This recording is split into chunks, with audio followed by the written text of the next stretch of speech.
नमस्कार। भारत सोने की चिड़िया कहलाता था। भारत आध्यात्मिक रूप से विश्व गुरु है, पर इनके बावजूद हमारे देश में इतनी निर्धनता क्यों, अज्ञानता क्यों, हमारे देश में इतना अंधविश्वास फैला हुआ है। हमारे आध्यात्मिक शास्त्रों का जो ज्ञान है, वेदों का जो ज्ञान है, वह मूल रूप से हम तक पहुंच नहीं रहा है। आज कई कथाकार, कीर्तनकार, सत्संगी सत्संग कीर्तन करने के एवज में पैसा लेते हैं और पैसे के बदले में कीर्तन करते हैं। क्या ईश्वरीय ज्ञान पैसा लेकर दिया जा सकता है?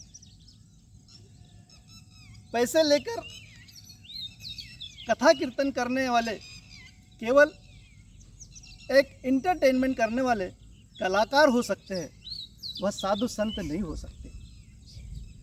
क्या भगवान श्री कृष्ण ने अर्जुन से गीता बताने के बदले में कोई फीस ली होगी?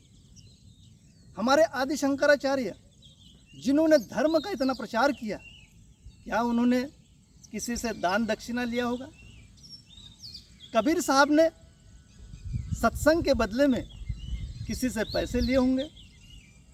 राष्ट्र संत तुकडोजी महाराज, गाड़गे महाराज, इन्होंने जन जागरण किया, गांव गांव में कथा कीर्तने की, क्या इन्होंने किसी से कोई राशि ली होगी?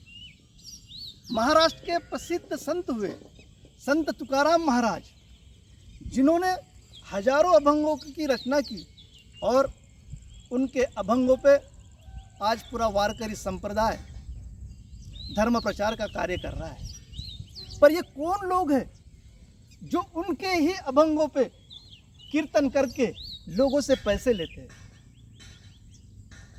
पैसे लेकर ईश्वरीय ज्ञान नहीं दिया जा सकता, क्योंकि जहाँ पैसा है वहाँ माया है, और जहाँ माया है वहाँ ईश्वर नहीं है, और जहाँ ईश्वर है वहाँ माया नहीं है।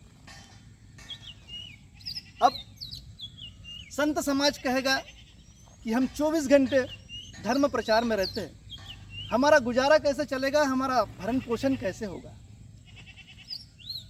मैं कहना चाहता हूँ, देश में इतने बड़े संत कबीर साहब हुए, उन्होंने बिना किसी से दान दक्षिणा लिए वह स्वयं का अपना व्यवसाय करते थे, वह चद्दर बुनते थे और अपने परिवार का भरण पोषण करते थे।